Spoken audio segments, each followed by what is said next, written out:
Olá, meus queridos alunos do 7º ano. Hoje nós iremos trabalhar um conteúdo que inicia o nosso segundo bimestre, ok? Antes da gente trabalhar o conjunto dos números racionais, né, aqueles números representados pela letra R, né, eu quero relembrar um pouco dos números que a gente já viu até agora. Esse universo, né, de conjunto de numéricos que a gente já estudou. A gente já viu o conjunto dos números naturais, que era todos aqueles números positivos, incluindo o zero. A gente viu o conjunto dos números inteiros, que era a inserção dos naturais mais os negativos, né? Incluindo os negativos, e o zero também fazendo parte. E agora nós vamos dar ênfase ao conjunto dos números racionais, né? O conjunto dos números racionais é nada mais, nada menos do que as nossas frações. Fração são conteúdos oriundos do quinto, do sexto e agora do sétimo. Então não é muita novidade, né? Aqui a gente vai dividir esse estudo das frações em algumas partes. Hoje nós vamos ver como é que ele se representa, né? Como é que ele se compõe enquanto fração. Então vamos, antes da gente conhecer esse conceito, vamos entender. Toda fração, né, ela é um número racional, tá? E aí eu já vou logo adiantando. As frações, elas podem também serem negativas. E quando eu falo isso, a gente já amplia o nosso conhecimento dentro da reta numérica, né? Então eu já começo a entender que os números racionais, eles vão estar positivos à direita do zero e negativo à esquerda desse zero, ok? Enfim, mas vamos entender que as frações é a representação sublime do conjunto dos números racionais, tá? Então, o que é uma fração, né? A fração, ela é um número que é representada por um numerador, ok? E também um denominador. Então, esse A recebe o nome de numerador e esse B representa o nome, é representada pelo nome denominador. Denominador, tá? Então toda fração, ela é formada por um numerador e um denominador. Então vamos lá. Esse denominador dessa fração, jamais ela pode ser igual a zero. Ok? Então esse valor de B, ele tem que ser diferente de zero em todos os aspectos, ok? Então, nós não podemos esquecer de um detalhe. Toda fração, ela gera um negócio chamado quociente.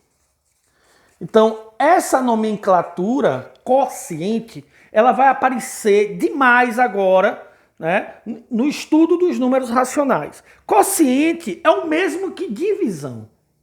Tá? Então, todo número racional é a divisão de um pelo outro, ok? Então, se eu estou trabalhando uma divisão, jamais o meu denominador pode ser zero, né? Para que uma divisão se configure, para que uma divisão exista, é importante eu ter valores para o meu B, para o meu denominador. Então, o meu denominador, ele não pode de forma alguma ser zero. Então, professor, deixa eu entender. Não existe frações com denominadores zeros. Não existe, né? Mas o contrário, será que existe? Será que o meu numerador pode ser zero? Pode, né? O meu numerador pode ser zero, ok? Mas o meu denominador jamais pode ser zero. Então, isso é um preceito, isso é um conceito importante para o estudo dos números racionais, tá certo? Então, as frações, elas podem se denominar de várias maneiras, ok? Nós temos vários tipos de frações.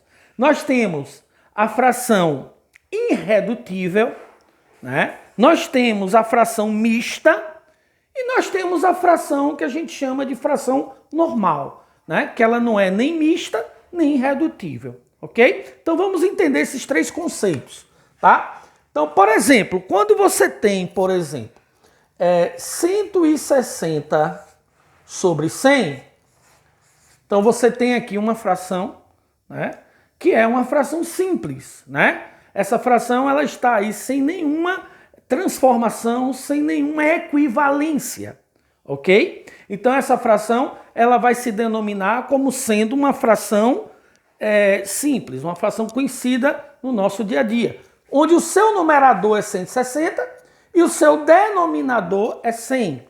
Mas eu posso encontrar a irredutível dessa fração, né? O que significa essa palavra irredutível? Né? Vamos entender. Seria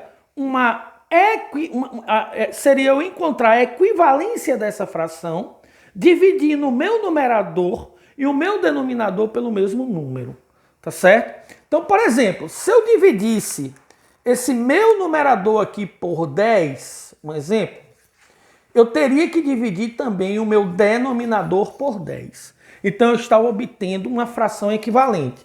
Então, eu ia fazer 160 dividido por 10, daria 16. 100 dividido por 10, daria 10. Né? Essa fração inicial, que eu vou chamar de fração mãe, né? Essa fração simples, que não sofreu nenhuma equivalência, ela tem como fração equivalente 16 décimos, ok? Então essa fração 16 décimos, ela é uma fração equivalente da fração inicial. Logo, essa fração 16 décimos, ela é uma fração irredutível da primeira. Eu ainda posso reduzir essa fração? Posso, ainda posso. Se eu dividir esse 16 por 2, esse 5 também por 2, eu vou obter uma terceira fração que seria 8 sobre 2, né? 8 sobre 2, tá certo? Eu peguei 16, dividido por 2 dá 8, 10 dividido por 5, 2. Desculpa, eu quero fazer uma correção aqui. Isso aqui também dividido por 2, tá? Isso aqui daria 5, tá? Então, desculpa aí, tá corrigido. Tá? Quando eu faço a equivalência, eu preciso repetir isso. O numerador tem que ser dividido pelo mesmo número do denominador. Se eu dividir por 2 o numerador, eu também tenho que dividir por 2 o denominador, ok? Então, corrigindo aqui.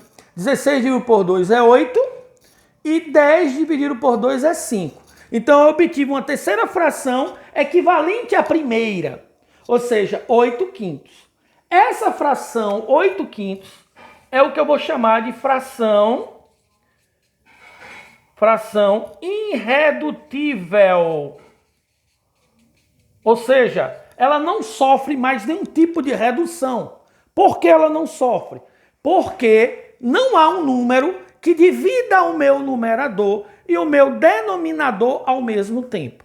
Então não existe um número aqui que eu possa dividir 8 e 5 ao mesmo tempo. Logo, eu obtive aí a fração irredutível, né? Uma fração equivalente a 160 centésimos, a 16 décimos e, por fim, 8 quintos. Se você dividir essas três frações, se você encontrar o quociente dessas três frações, você vai ver que elas terão o mesmo resultado.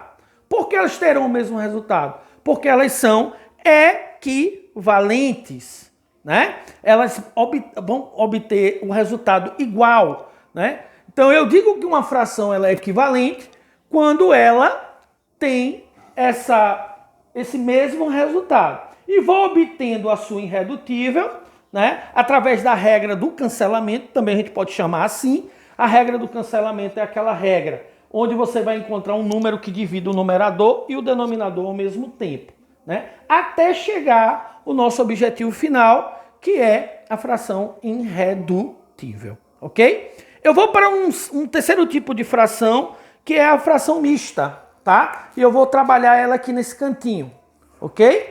Então, observem essa fração, 8 quintos, tá? A qual eu obtive como fração irredutível, tá? Se eu escrever ela dessa forma, ó, 5 sobre 5 mais 3 sobre 5, né? Eu posso escrever ela dessa forma. Nas próximas aulas a gente vai trabalhar as operações de frações, mas eu posso escrever elas com o mesmo denominador, né, com denominadores iguais, ok? Obtendo o resultado 8/5, porque quando eu vou somar frações com denominadores iguais, eu repito esse denominador e somo o numerador. Então aqui eu repetiria o 5, 5 mais 3, 8. 8/5 eu obtenho a minha fração anterior. Mas esse não é o assunto. Eu quero chegar na questão do misto, né? Então eu tenho 5/5, me dá um inteiro, né?